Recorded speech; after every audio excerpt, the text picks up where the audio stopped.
za kupata notification pamoja na update mbalimbali kupitia YouTube channel yetu hii ya 5 Yetu Media. Na story kubwa zaidi leo tunaenda kuangazia mwanadada Martha Mwaipaja ambaye amekuwa akifanya kazi ya injili kwa muda mrefu. Mwanamuziki huyu ambaye amejizolea umaarufu ndani na nje ya Tanzania, mashabiki wengi wakimpenda kutokana na nyimbo ambazo zinagusa mioyo ya watu ambao wamekuwa wakipata faraja. Wengine wamekuwa wakichangamsha akili zao kwa nyimbo ambazo zimekuwa tamu kiasi kwamba Martha Mwaipaja amekuwa kila siku akiwaweka watu karibu na Calvary. Sasa kutokana na Martha Mwaipaja kuendelea kukaa kimya kuhusiana na sakata hili ambalo limeendelea kuzuka kwenye mitandao mbalimbali ya kijamii, ndicho ambacho kimetufanya 5 Yetu Media kwenda kuchimbua zile za ndani kabisa na tuweze kukuwekea katika meza yako hii hapa, tukitokea hapa visiwani Zanzibar,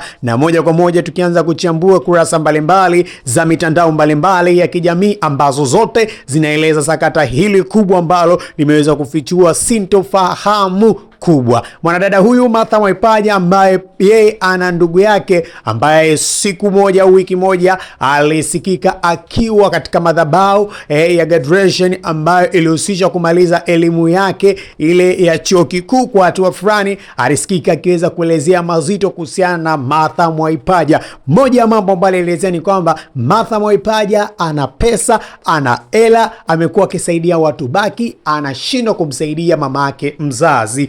Alikuwa akiongea kwa uchungu na huzuni kubwa, machozi yakitiririka, ukumbi mzima ukionyesha kusikitika na kuumia kutokana na yule dada ambaye aliweza kuongelea masuala hayo.